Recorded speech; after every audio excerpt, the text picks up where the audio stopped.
Dans cette vidéo, je vais vous montrer la meilleure manière de créer un agent IA conversationnel avec Vapi, Ngrok, Python et Google Calendar. Au programme, on va créer l'agent sur Vapi, le prompter, sélectionner ses modèles, créer tous ses tools, mettre en place le serveur d'API avec Flask et créer les fonctions de booking avec Google Calendar. C'est parti. Avant de passer aux explications au tutoriel, on va faire une démonstration de l'agent. J'ai volontairement ouvert mon calendrier puisque au moment où l'agent va bloquer les créneaux, ça va apparaître dedans. Et je vais également faire exprès de lui demander le créneau du jeudi 24 à 11h parce qu'en fait la personne avec qui je veux prendre rendez-vous est occupée à ce moment-là. Donc l'agent va me proposer deux autres créneaux. Il y a également une fenêtre de terminal à côté, une console, pour visualiser en fait les différents appels API que va effectuer mon agent. Il y a le premier appel qui est fait pour vérifier la disponibilité de la personne au moment où l'utilisateur demande le rendez-vous et le deuxième appel pour bloquer le rendez-vous et l'ajouter dans les calendriers respectifs. C'est parti. Bonjour, ici Sarah, l'assistante de Pigalle Immobilier. Comment puis-je vous aider aujourd'hui? Bonjour Sarah, je voudrais prendre rendez-vous. Bonjour, je suis là pour vous aider. Pour commencer, pourriez-vous me donner votre prénom, s'il vous plaît? Mon prénom c'est Maxime. Merci Maxime. À quelle date et à quelle heure souhaitez-vous prendre rendez-vous? Je voudrais prendre rendez-vous jeudi 24 à 11h s'il vous plaît. Et à quelle heure, Maxime, souhaitez-vous ce rendez-vous le 24 octobre? À 11h. Ça ne prendra qu'une seconde. Je vérifie nos disponibilités. Nous avons 2 créneaux disponibles. 1, jeudi 24 octobre à 10h. 2, jeudi 24 octobre à 11h15. Souhaitez-vous réserver l'un de ces horaires? Oui, 11h15. Merci Maxime. Je vais avoir besoin de votre numéro de téléphone et de votre adresse email pour finaliser le rendez-vous à 11h15 le 24 octobre. Mon téléphone c'est 06 18 87 10 49 et mon mail c'est max.hanoun@gmail.com. Merci Maxime. Pour confirmer, pourriez-vous épeler votre nom de famille, s'il vous plaît? Oui, mon nom de famille c'est Hanoun. Merci Maxime Hanoun. Voici les informations que j'ai. Prénom, Maxime. Nom, Hanoun. Téléphone, 06 18 87 10 49. Email, max.hanoun@gmail.com. Date et heure du rendez-vous, jeudi 24 octobre à 11h15. Tout est correct? Oui, tout bon. Juste une seconde. C'est confirmé, Maxime Hanoun. Votre rendez-vous est fixé pour jeudi 24 octobre à 11h15. Avez-vous besoin de savoir autre chose? C'est parfait, merci beaucoup Sarah. Avec plaisir, Maxime. Si vous avez d'autres questions, n'hésitez pas. Passez une excellente journée. Merci.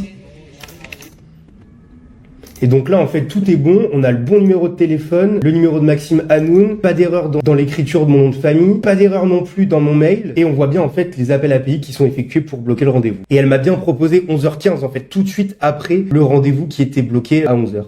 Et j'allais oublier le plus important, en fait, c'est que j'ai reçu le mail de confirmation du rendez-vous. Donc voilà la notification. En plus d'avoir le rendez-vous bloqué dans l'agenda de la personne à qui l'utilisateur a demandé le rendez-vous. Donc on se retrouve face au schéma de notre agent pour observer les flux et vous montrer sa structure. Donc l'appel est lancé, l'agent est chargé de récolter le prénom, récolter le créneau, checker si ce créneau est disponible, en lançant la fonction check availability qui va aller taper dans le calendrier du professionnel. Donc de la personne qui sera avec le client au rendez-vous. Si jamais le créneau n'est pas disponible, l'agent va formuler une reproposition de rendez-vous. Une fois que tout est OK, on prend mail plus numéro de téléphone. On prend le nom du client. Pourquoi je le fais à ce moment-là et je le fais pas au tout début, je prends uniquement le prénom au tout début, c'est pour éviter les erreurs de prononciation sur le nom de famille. Donc en fait, il va l'appeler uniquement par le prénom, évidemment le vous voyant. Et à la fin de l'appel, il va demander d'épeler le nom de famille. Et donc, comme ça, il n'y aura pas de mauvaise prononciation du nom de famille. Donc, on fait le nom plus dernier check. Après, on passe à l'envoi de l'invitation par mail et c'est terminé. Donc, je vais vous montrer. Là, on va séparer la vidéo en 2 parties. La première partie, on va s'occuper uniquement de tout l'environnement de Vapi. Et puis, après, je laisserai la parole à mon associé Oscar qui s'est occupé de faire toute la partie en Python. Donc, nous voilà sur Vapi. La première étape, ça va être de créer un assistant. Donc, vous faites créer un assistant, vous l'appelez comme vous voulez. Partez toujours d'une template blanche, ce sera beaucoup plus facile. Donc, ça va ressembler à ça à peu près. Donc une fois qu'on est là-dedans, on va renseigner le premier message et le système prompt. Le système prompt, en fait, c'est le prompt mère, entre guillemets.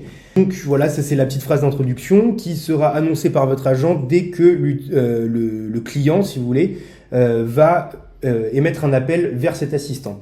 J'ai vachement itéré en fait sur pas mal de formes de prompt. Là, c'est cette forme-là qui marche le mieux. On pourra faire une vidéo aussi, une prochaine vidéo où on testera différents frameworks de tests. C'est vraiment le nerf de la guerre dans la création d'agents. Donc, quelques points essentiels dans ce prompt que je vous fournirai en description de la vidéo. Bien préciser évidemment les heures d'ouverture de votre client, mais il est important de rajouter, en plus des heures d'ouverture, d'insister sur le format horaire.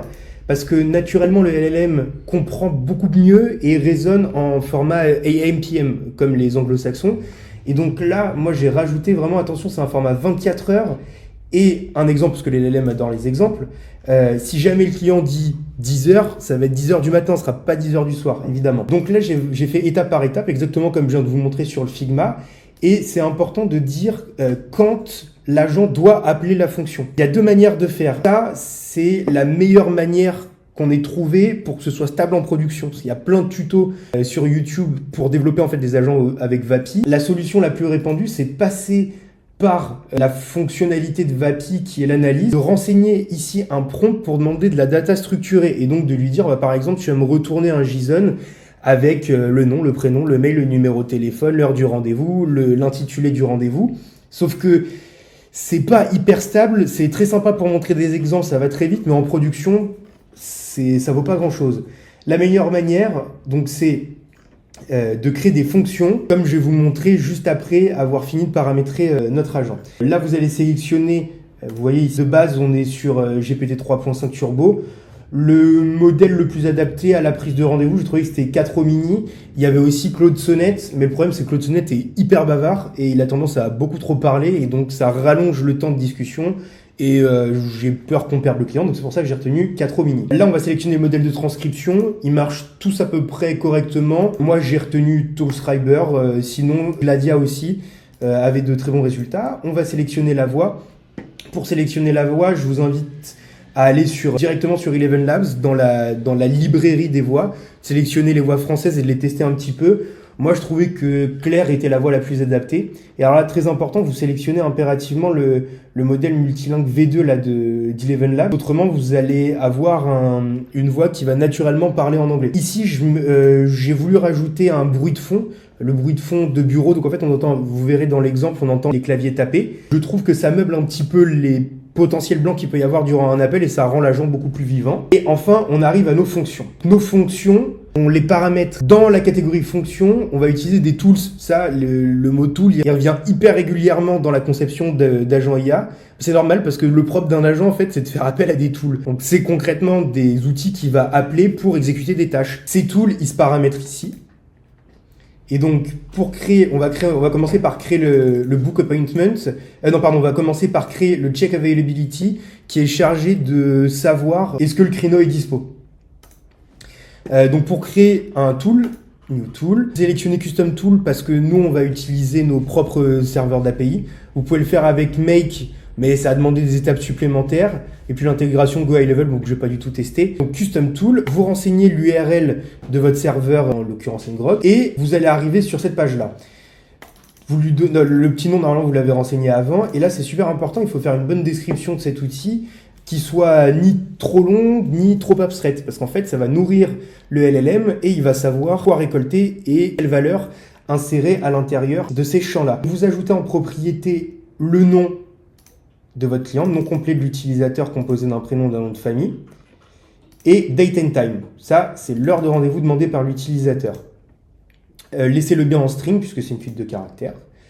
Et la deuxième tool que vous allez créer, c'est Book Appointment. Alors celui-là, il va être chargé de booker le rendez-vous pour l'utilisateur. Et donc, par défaut, je mets des rendez-vous de 30 minutes.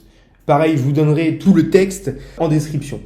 Là, en propriété, pareil, c'est que des strings. On met le nom, email, numéro de téléphone, booking name, ça c'est le nom du rendez-vous que vous verrez dans votre calendrier. Moi, je l'ai composé du nom de la personne et du nom de l'agence, en l'occurrence Pigaliemo qui est fictif. Booking date and time, pour l'heure de début du rendez-vous. Et super important, mettre l'heure de fin de rendez-vous, sinon ça cause plein de problèmes et en fait le mail s'envoie pas parce que Google a besoin d'une date de fin de rendez-vous. Donc on se retrouve avec Oscaro maintenant. On a vu les fonctions sur Vapi, maintenant on va voir entre guillemets l'envers du décor. Oscaro, ce que je te propose, c'est peut-être de commencer par l'explication des fonctions. On va commencer par le check availability. Ouais.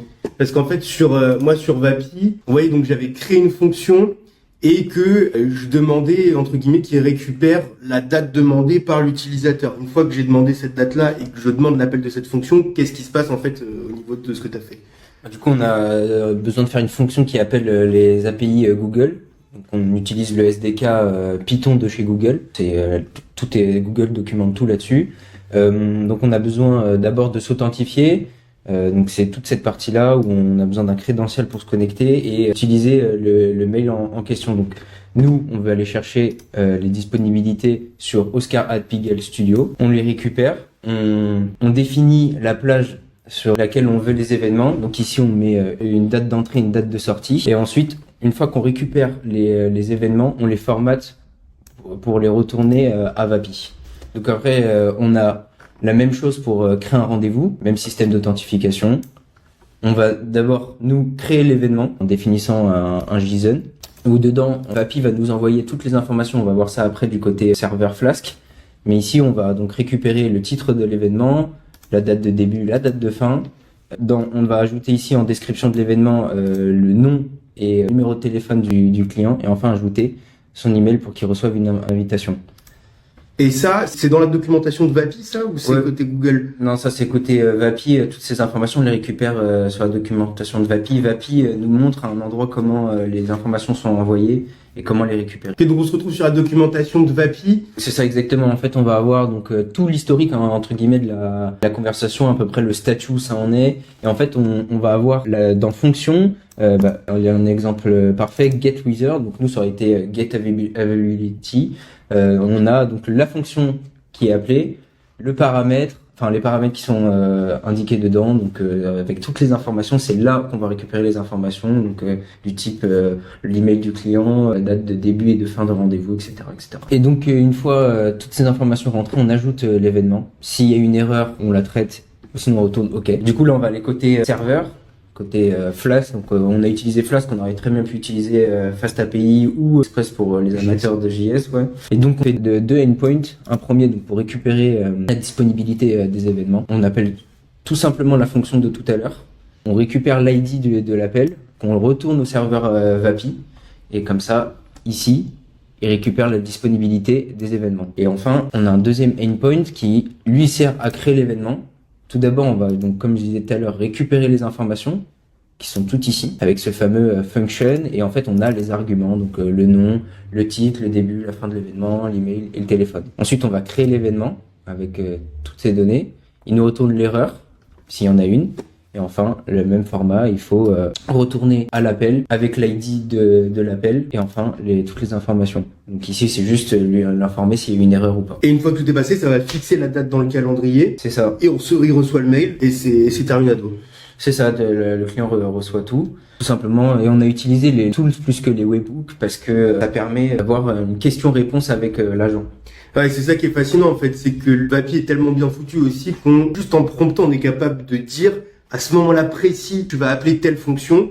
Lui, il fait l'aller-retour avec potentiellement un script ou un programme qui est en arrière-plan et il est capable d'interagir avec. Donc ça ouvre un champ des possibles qui est complètement incroyable parce qu'on peut très bien imaginer la même chose, sauf que plutôt que d'être connecté à un Google Calendar, ça pourrait être connecté à un CRM. Partout où il y a des API, on pourrait récupérer de l'information, la traiter et le faire interagir avec l'agent vocal sur Vapi, quoi. Oui, exactement. Avant de terminer la vidéo, on va juste vous montrer comment on lance le serveur. Et c'est vrai que tout à l'heure, je parlais d'une URL que je collais au moment de créer les fonctions et on va vous montrer juste comment on la récupère très simplement. Ici, on va tout simplement d'abord lancer le serveur d'API Flask. Donc, il faut déjà rentrer dans l'environnement virtuel. Il y aura tout dans le GitHub d'ailleurs. Il suffit juste de taper Python. C'est app ici. .py. Voilà, là on a le serveur qui pointe. On est sur le port 5000. On va aller sur un autre terminal pour lancer ngrok. Donc là, il y a juste à faire ngrok HTTP. Et du coup, le port en question, donc ici c'est le 5000, on le lance, on tant qu'il soit bien lancé, c'est bon. Online. Et on récupère donc cette URL ici. Donc on va copier et coller donc dans Vapi. Et on voit bien cette URL là, il pointe bien vers notre localhost 5000. Et après, il y avait peut-être une histoire de /appointment/busy. Oui, en fait, c'est après vous mettez après votre URL disponible en ligne, vous mettez donc en fait les slash en question que nous on a défini ici dans notre app Flask. Donc, ok, c'est le route /appointment/busy. C'est ça exactement. Bon, et ben on est arrivé à la fin de ce tutoriel. Tout ce que vous avez vu dans la vidéo, on vous le met en description, que ce soit les prompts, que ce soit le code, on va donner un accès au GitHub, tout sera fourni dans la description de la vidéo. N'hésitez pas à mettre un petit pouce bleu, à vous abonner et surtout à commenter si vous avez des prochains use cases que vous souhaitez qu'on explore. Merci beaucoup, à très vite.